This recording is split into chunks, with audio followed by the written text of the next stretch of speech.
Good afternoon, nursing students. Today I'd like to review Chapter 10, which is Nutrition Across the Lifespan or Life Cycle.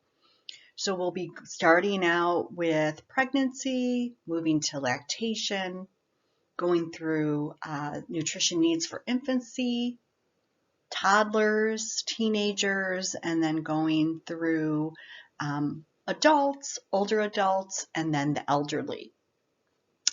Nutrition across the lifespan addresses the basic nutritional requirements during all those stages of the life cycle.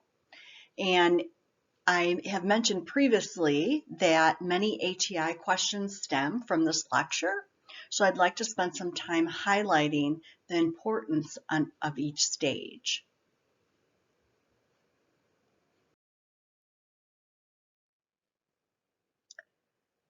During pregnancy, from a nutrition standpoint, we do see metabolic changes that occur. For example, the BMR or basal metabolic rate will increase 15 to 20% by the end of pregnancy. While the mother utilizes fat as fuel, the fetus only utilizes glucose. There's also changes in blood volume, and that in the second trimester, the plasma volume doubles, resulting in hemodilution of the blood. And this later on in the second and third trimesters can result in increased blood pressure, hypertension, and possibly preeclampsia. With regards to renal changes during pregnancy, we see an increase in the GFR, or the glomerular filtration rate, and this could manifest itself into severe hypertension leading to preeclampsia, which we'll discuss in greater detail a little bit later. We also see common gastrointestinal distress, which includes constipation, GERD. So GERD, think about the uterus is actually pushed against into the diaphragm, which will cause that LES sphincter to open, causing GERD. And so we also see a decreased GI motility, which leads to constipation. So you can see how nutrition plays a critical role during pregnancy. For this next slide, I want to explain two-fold process in terms of weight gain and BMI. So looking at just the BMI for the general population, if your patient has a normal BMI, then the range is 18.5 to 24.9. If your patient is underweight, the BMI is less than 18.5. An overweight patient, the BMI is between 25 and 29.9. And if your patient is obese, the BMI is greater than 30, also known as morbidly obese. Okay, so that's the first set of facts that I want you to screenshot this. It's important ATI information. The second aspect is based upon the BMI during pregnancy, what is the recommended weight gain? So for example, if your pregnant patient has a normal BMI, the recommended weight gain is between 25 and 35 pounds. If your patient who is pregnant is underweight, then you want them to gain more weight, between 28 and 40 pounds. If the patient who is pregnant is overweight, between 15 and 25 pounds, and the obese expecting patient between 11 and 20 pounds. There are some ramifications with patients who are overweight and obese. I mean, they still need to gain weight in order to support the fetus and the tissues. However, being overweight or obese comes with some risks, which include increased risk for C-sections, postpartum weight gain, and gestational diabetes.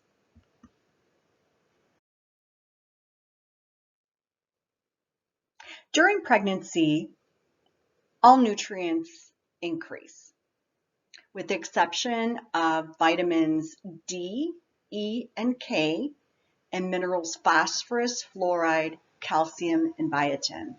Those do not increase during pregnancy.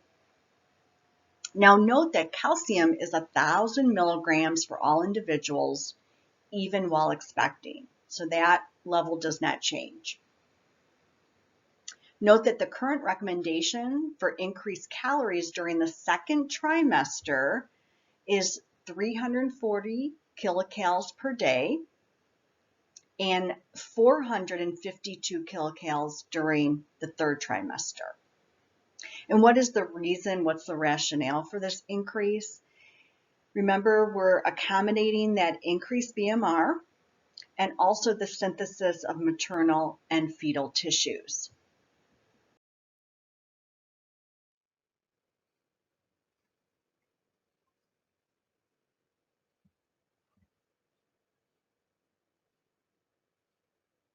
The increase for protein is somewhat higher during pregnancy than the normal RDA of 0.8 grams per kilogram of body weight. It's an estimation of 71 grams per day to assist in building and maintaining the tissues of the fetus during pregnancy. So, for example, just to give you an idea, an expecting woman who's 150 pounds, the normal protein requirements are 55 grams per day, and then during pregnancy, they increase to 71 grams per day. Also noted is once there is a positive pregnancy test, and during the first visit, the physician will recommend a prenatal vitamin, so it's multivitamin and mineral supplementation. This is important as soon as the pregnant patient determines that she is pregnant.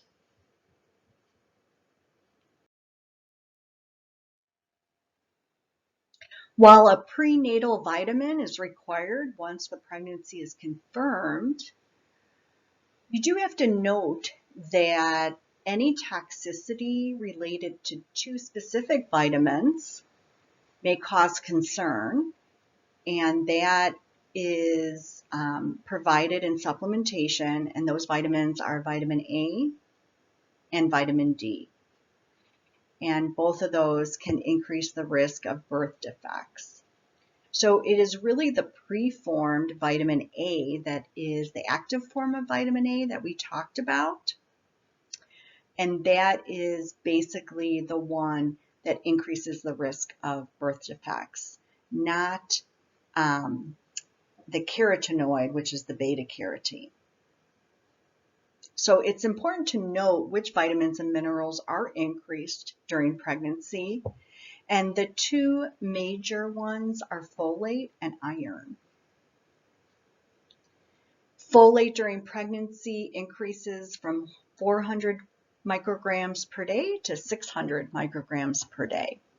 And what is the reason why women who are expecting should increase their folate intake?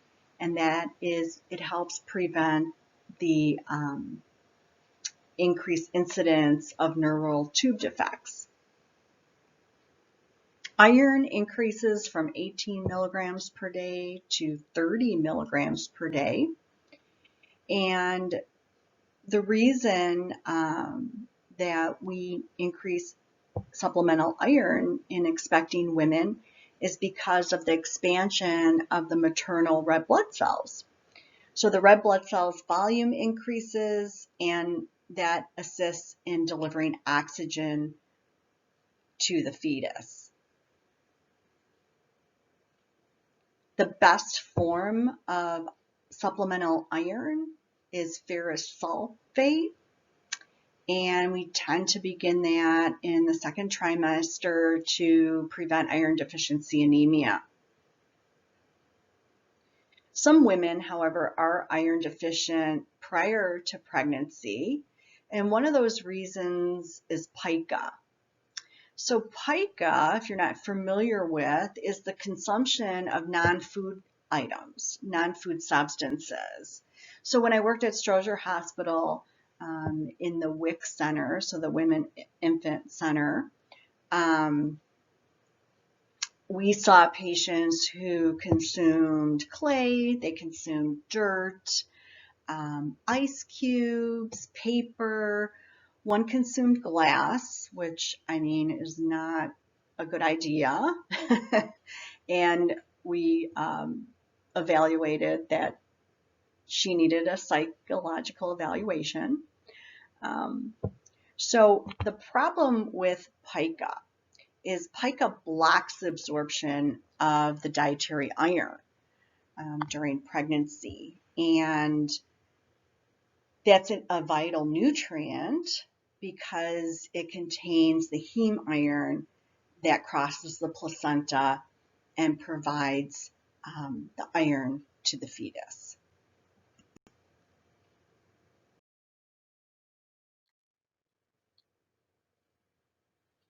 Once again, calcium needs are not increased during pregnancy. So we base it on the AI, which is the adequate intake of 1,000 milligrams per day, which is for the general population for women and pregnant adult women. The exception is if you have a pregnant teen, then it increases to 1,300 milligrams per day.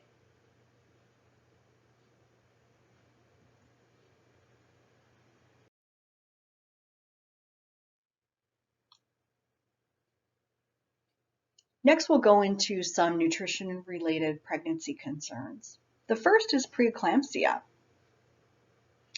Preeclampsia means that typically during the second trimester, the pregnancy increases in blood volume, and some women experience severe hypertension, or also known as pregnancy-induced hypertension. So we see a sudden rise in the arterial blood pressure, rapid weight gain, and marked edema.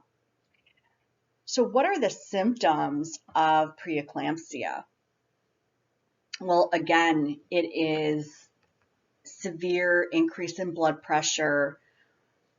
Weekly weight gain is very rapid, and that's not normal. And then typically we see marked edema, which is typically 3+ pitting edema, and we will tend to find those in the extremities. I usually note them in the ankles and sometimes in the face. They'll be puffy, their cheeks will be puffy, and also their hands.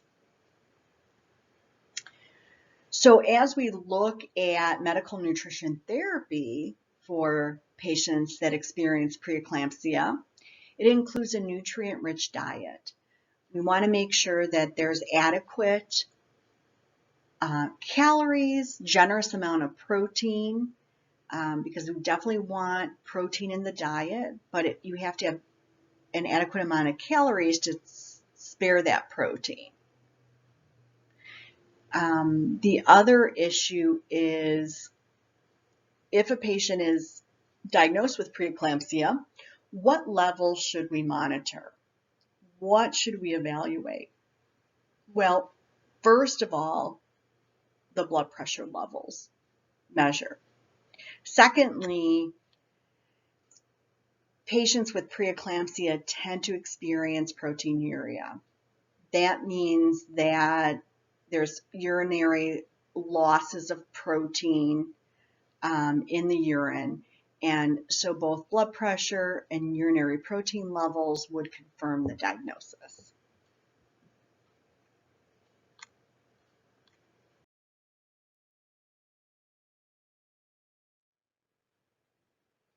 Our next nutrition-related pregnancy concern is gestational diabetes. How is it diagnosed? Usually during the second trimester, your patient will undergo what's called a 3-hour GTT or glucose tolerance test. And how it works is there's a certain amount of like 120 grams of glucose that has to be consumed. And then blood glucose levels are measured postprandial 1 hour, 2 hour, and 3 hour. And usually the 3-hour GTT is abnormal and out of range. If that is the case, then there is medical nutrition therapy. How is it treated? Definitely we do diet with carb counting and moderate exercise is tolerated.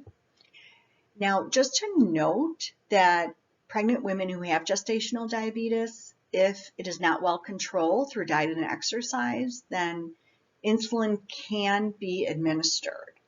But what about oral hypoglycemic agents? At this time, I think the jury is out a little bit. When I was in school, they said no, it's contraindicated. Now I see some OBs prescribing, for example, like metformin, which is glucophage, and some others that are on the market now. So insulin is okay, and I think based on the discretion of the OB, I have seen oral hypoglycemic agents prescribed.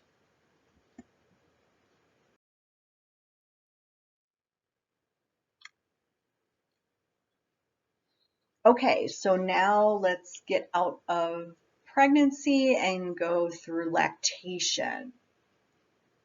Well, we all know the benefits of breastfeeding, also know the scenarios which are potentially harmful for the infant.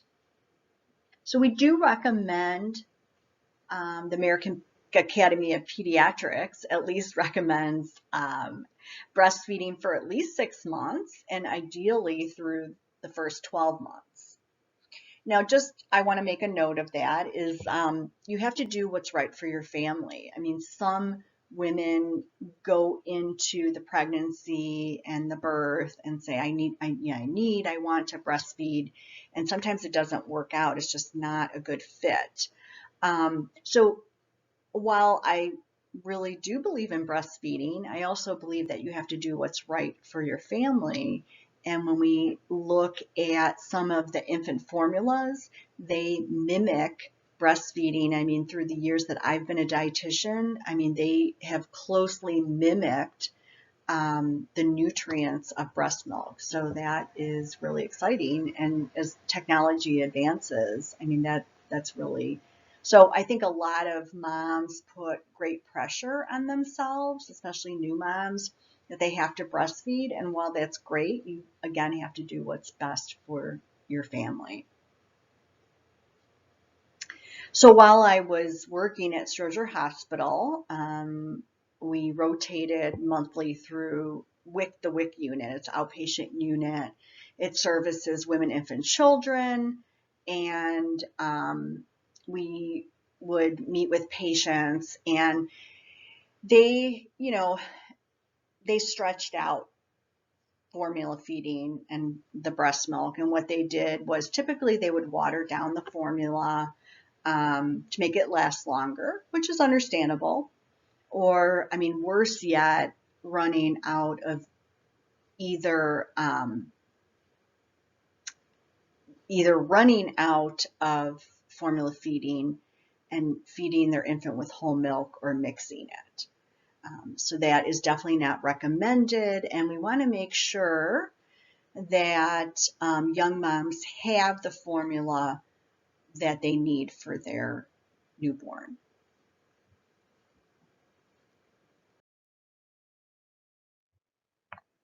So the options from birth to 4 to 6 months of age is there's two options, either breastfeeding or formula feeding. We recommend breastfeeding 4 to 6 months of age. Some moms go longer. Some moms go right to formula feeding after birth. So again, it just depends what works for you and your family. Now, cow's milk is only introduced after the age of 1, according to the Academy of Pediatrics. And the Academy also recommends that at age 2, you can decrease the whole milk to 2% or 1% or skim milk after the age of 2. And so what's important to note is between ages 1 and 2, the infant's brain is growing and requires that fat for brain growth. However, especially in the United States, we have an increased incidence of childhood obesity. So after the age of 2, there's no reason to provide extra fat, and that is the current recommendation. We'll talk a little bit more about the specifics of breastfeeding and infant feeding. There is a lot of detail in Nutrition ATI, so I want to make sure that I cover that. But one of the questions I have is, how can a nursing mother increase her milk supply? So there's two answers here. One is to increase the duration, so increase the time that she feeds the infant, and then also increase the frequency of nursing, so longer and more often. I just want to show you, if you look at this slide, the picture. So those are probably right now the top 3 infant formulas that we have on the market. Infamil and Similac are very similar. They're always in competitions. What formulary becomes on the hospital formulary, but they're just made by different companies. They're very similar. And then we have the number 3, which is Nestle Good Start. They've been adding DHA to theirs, but it's definitely less expensive.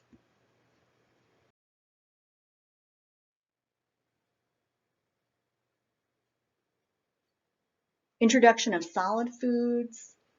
As dietitians, we recommend that between ages 4 and 6 months, that you introduce baby foods to the infant. But how do you introduce solids? The first issue is the baby has to experience developmental readiness signs. So what I mean by that is they should be able to sit in their high chair with some support. Their head shouldn't be like super wobbly. And so their neck muscles should be strong and supported. Also, look for symptoms of they're able to move their jaw, their lips, and their tongue independently. That'll help increase being able to give them solid foods. The other thing is look for rolling of the tongue. So if they're able to roll their tongue to the back of the mouth, that facilitates that bolus, and that is very helpful. The other is look for showing, like they show an interest in food, that their mom's food or a sibling's food when you're at the kitchen table or at dinner. Those are the developmental ready signs. I know some moms are really, they really feel like they need to, fill up their child, and they want to start beforehand, but that increases the risk of food allergies.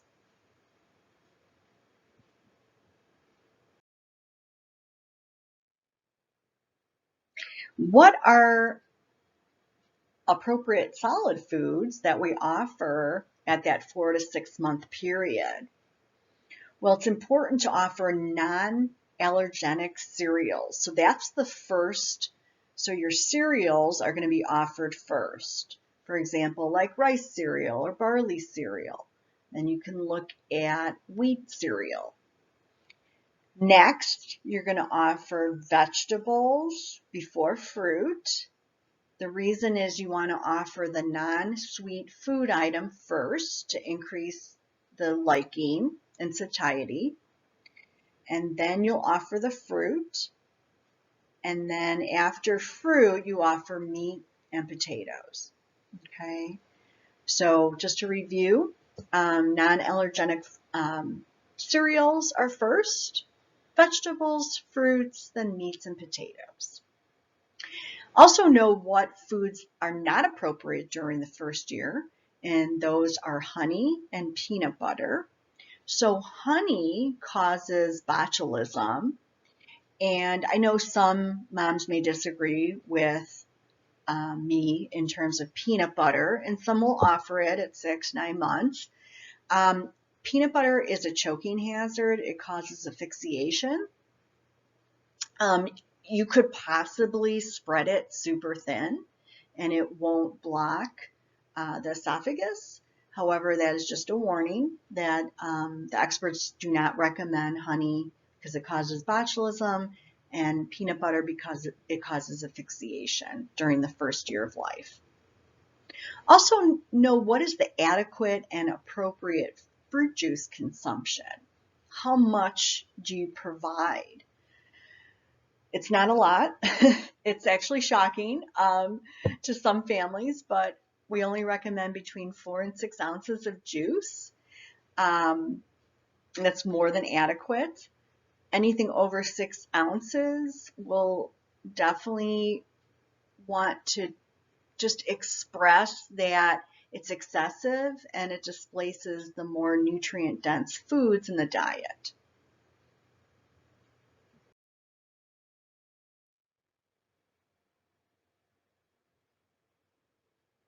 Okay, so getting to the next stage, stage 1, which is the toddler stage between ages 1 and 3. Here it's important to begin autonomy and self-feeding. So encourage self-feeding snacks and finger foods. Toddlers actually prefer them because it increases their autonomy. You do not need to know the energy or protein requirements for each stage unless I note that.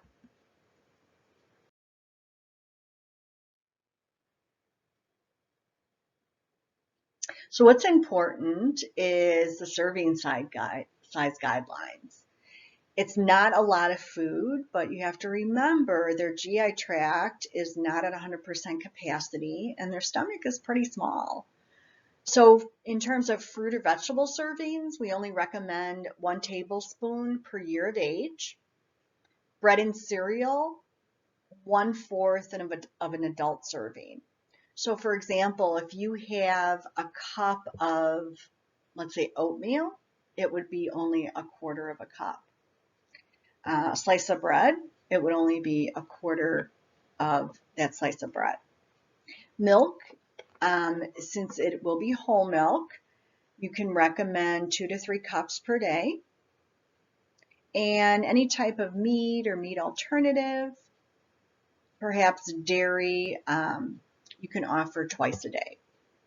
You want to begin offering lower fat foods. Again, the rise in childhood obesity, sometimes it's based on ethnicity and a culture. Like for example, like where we're from in Italy, Northern European, they have the clean your plate syndrome where you have to eat until your plate is, empty.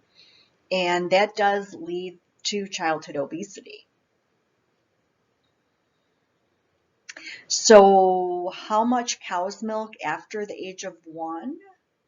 Usually the 24 ounces is recommended, and I looked up our textbook, ATI, American Academy of Pediatrics recommends that. Okay, so 24 ounces, which would be that high end of that 3 cups. We do see some deficiencies during this stage, increased risks of iron deficiency anemia, which we we'll talk about in the minerals chapter, but if we could increase lean red meats, poultry, fish to provide the readily absorbable sources of iron, then that would be great. Also, vitamin D. It seems like now children are spending large amounts of time inside with social media. Now we have COVID. So milk is a poor source of iron, and it can displace iron-rich foods, provides vitamin D, but again, you have to have that balance.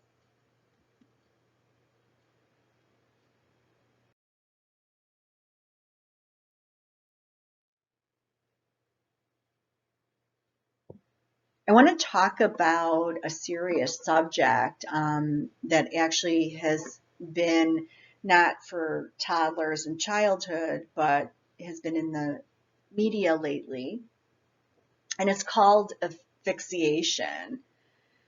So asphyxiation is basically choking to death, and as we saw several months ago, that's how George Floyd passed away, when the police officer stepped on his neck for that period of time, and they thought that he didn't die of asphyxiation. But when the coroner's report was released, it was asphyxiation. And just like George Floyd, toddlers can pass away and die of asphyxiation. So it's really important to take it seriously. Toddlers are at risk, and of course, the elderly. So it is important that if you're taking care of a toddler, if you're interested in peds, it's important to provide educational material and talk to the parent or parents that they have to cut up bite-sized pieces. They shouldn't be biting into things. That increases the risk of asphyxiation, of choking. They should always be sitting down, eating. No drinking or eating when they're, on their iPad or watching TV.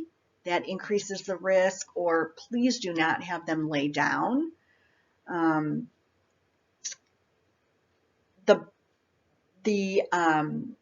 food items that increase the risk of asphyxiation in toddlers are hot dogs and grapes.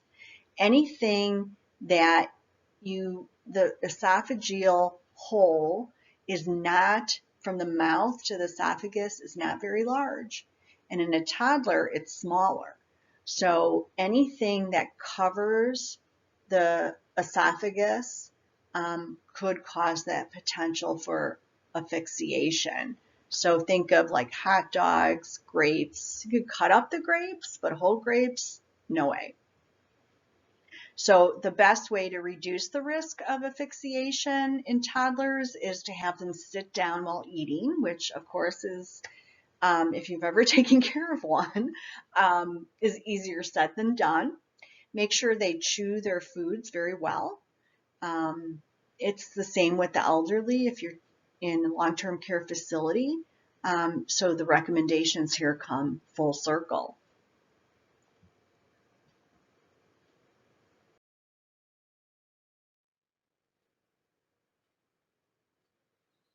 The next stage, stage 3, are ages 7 to 12. And I call this stage the calm before the storm because it's right before puberty.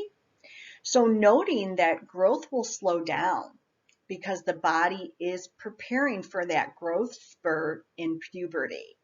So here we'll kind of see like an awkward phase, so to speak. We'll see pre-puberty weight gain as a result of that. We'll see, especially in girls, they'll have a little bit of an increased, abdominal fat. And this age group, because the growing slows down, they need encouragement to only eat when they're hungry and encourage physical activity instead of social media and gaming. Now they're on Snapchat and TikTok, and that's all sedentary activities. Also to encourage breakfast, which I know is extremely difficult. I know when my daughters were in middle school, how many of their classmates skip breakfast. And you can see in this stage, childhood obesity is quite prevalent in our country.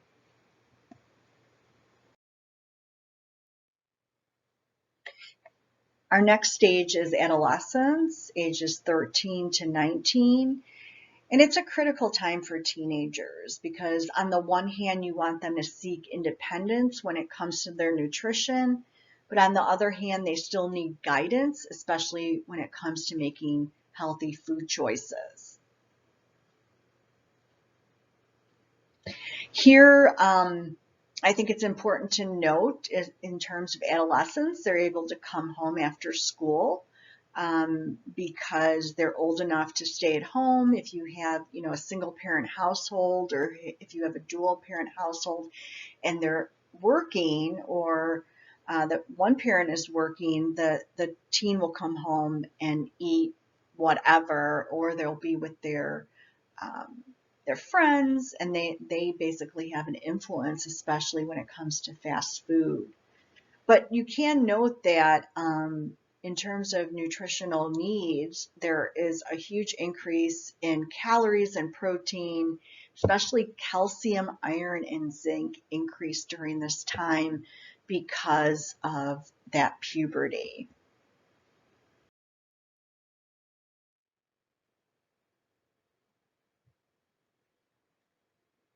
A correlation does exist between lead poisoning and iron deficiency anemia. So typically, lead poisoning and iron deficiency anemia are diagnosed at the same time via a blood test. The issue is if, for example, I think it's the houses that were built between, I think it was like the 1950s, if they were built before 1950s or in the 1950s, they use lead paint, so that increases the risk of lead poisoning. Lead poisoning reduces the amount of iron that's absorbed in the body, which is really interesting because you can have a great diet that's iron rich, but with lead poisoning, the iron just does not absorb.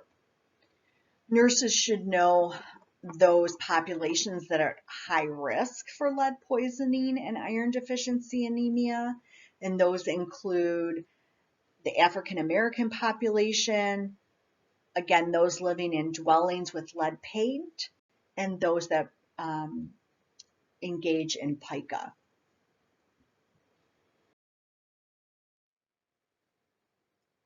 Unfortunately, as I mentioned before, childhood obesity has become an epidemic in our country. I'm sure you know the etiology is the social media, the gaming, the screen time, the Snapchat, the TikTok. It's also due for a sedentary lifestyle, lack of physical exercise. What's important here is to evaluate health history, because there is an increased risk of type 2 diabetes and overweight children. Sometimes we see even in the youngest of children, they experience symptoms of sleep apnea.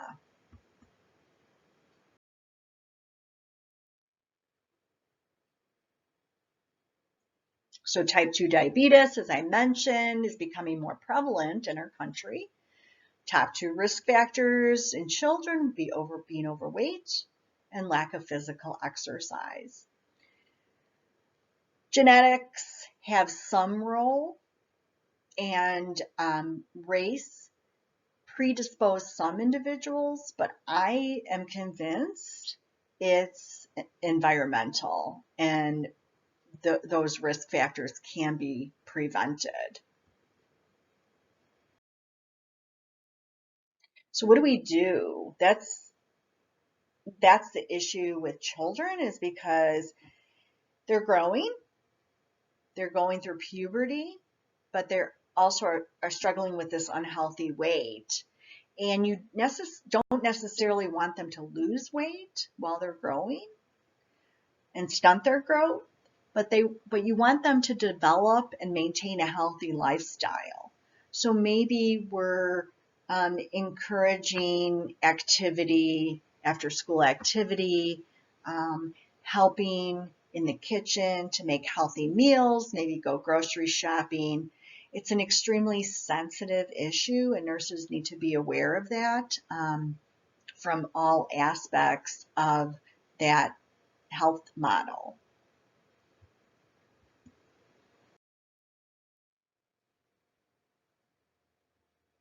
Okay, so now we're going to go into early adulthood.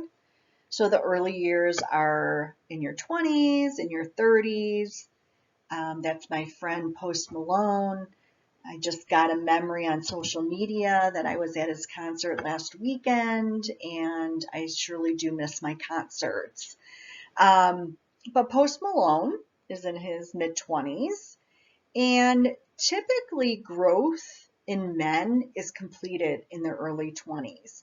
Women, it's earlier.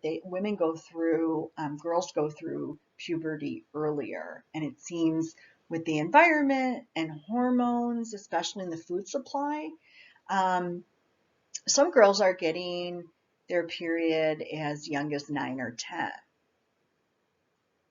You don't need to remember energy or protein needs, but what's important to note is that protein requirements will continue to increase until about 24 years of age, because the lean body mass continues to increase. So it's not done yet. We also see for women, the focus is still on two minerals. They're going to still require that calcium and iron.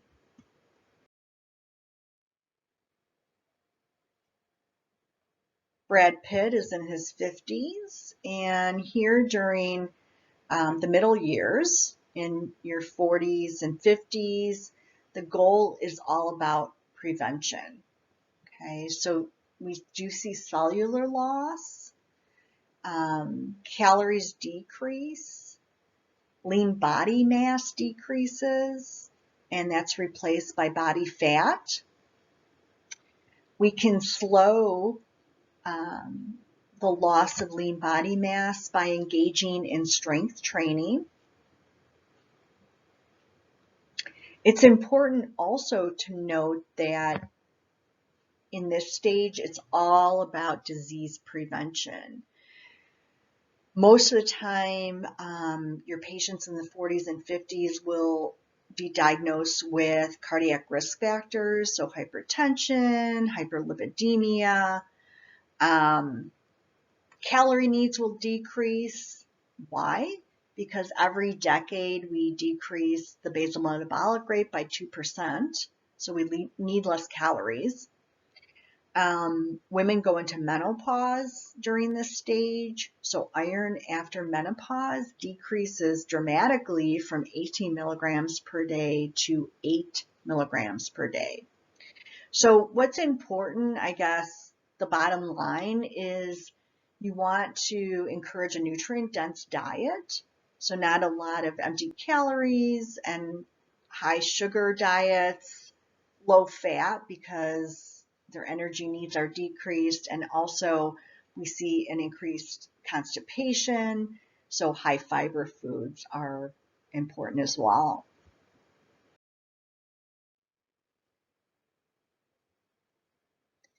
The next stage is the older years, 60s, 70s, and 80s. Denzel Washington is, I think, 65, 66. Um, we see older adults, they're at nutritional risk based on demographics, sure, but also it's primarily lifestyle risk factors, smoking, increased alcohol, It is based on educational level, but as consumers, I think we do have some great nutrition programs out in the community. So it's definitely improved. There should be some importance on dental health. In this age, the older years, these patients are definitely dealing with chronic illnesses, type 2 diabetes, hypertension, hyperlipidemia, cardiac disease, sometimes renal disease.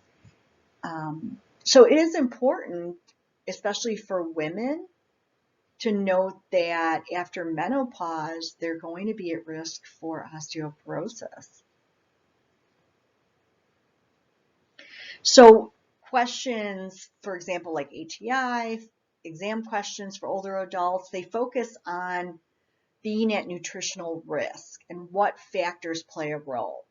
So pay close attention to this group. Do they have dentures? How are they fitting? Are they ill-fitting? How does that affect their nutrition status? They can't chew very well. So if they're in the hospital, you might need to get social services involved and have them find a place that they could fit the patient's dentures correctly. Maybe they can't chew. Maybe they can't masticate. Do they need a mechanically soft diet?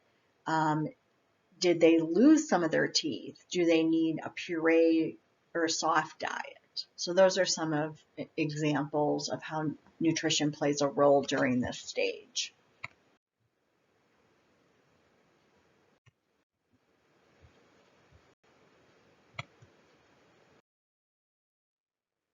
That slide was not advancing very well. Okay. As nurses, you need to be extremely familiar with this age group. Some of you will go into skilled nursing centers. Some of you may work in long-term care facilities right now. Some of you will become DONs. The key issues is, from what I see in my patients during this age, is adjusting to retirement. So the slowing down. From a nutrition standpoint, depression. So that definitely affects their nutrition status. During depression, nutritional status can go both ways. Patients that are depressed, some don't eat. So that increases their nutritional status, leading to malnutrition. Others will overeat, leading to obesity and cardiovascular disease. We also see some patients abuse alcohol during this time, and then also maybe forgetfulness, dementia, more severe Alzheimer's disease. They forget to eat, they forget to hydrate. That could lead to dehydration.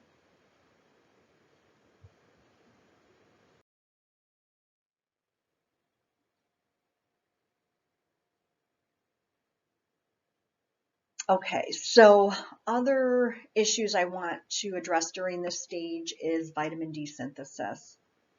So vitamin D synthesis during the older years is reduced. Reasons, well, you can think most likely elderly patients tend to stay indoors. That's one of the issues, but also vitamin D synthesis is not at its full functioning capacity. So even though they're outside and exposed to sunlight, the vitamin D synthesis is not working well. So in elderly patients, the best way to increase their vitamin D requirement is through vitamin D supplements.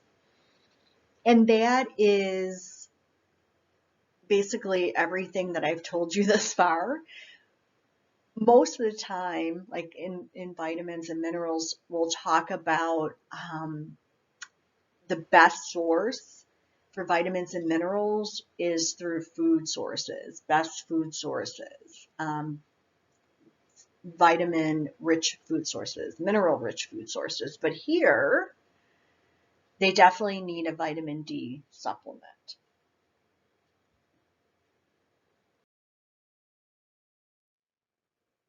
A couple other issues to look at during this stage is that digestion and absorption, their functions are decreased. One of the issues is there's a decreased production of the intrinsic factor. So with that being said, because the intrinsic factor decrease, the requirement for vitamin B12 increases. As you remember, the stomach mucosal lining will secrete that intrinsic factor. So we want to increase red meat, poultry, shellfish, eggs, and dairy products. That'll help increase vitamin B12. Also, we do see zinc deficiencies that is associated with altered taste receptors in the elderly. And now in the symptoms that have been added to COVID, they ask about if you have altered smell or taste. And now they're showing that a study that just came out of University of Chicago in the city is that COVID patients also have a zinc deficiency.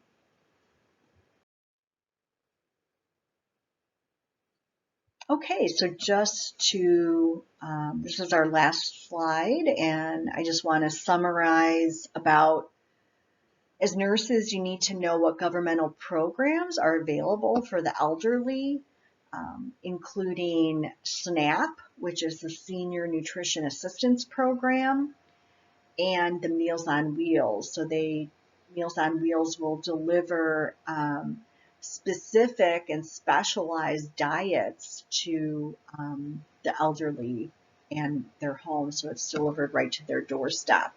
So those are some of the programs that the government does support for the elderly population, and you can find more of those, more of that information on their website. Thank you.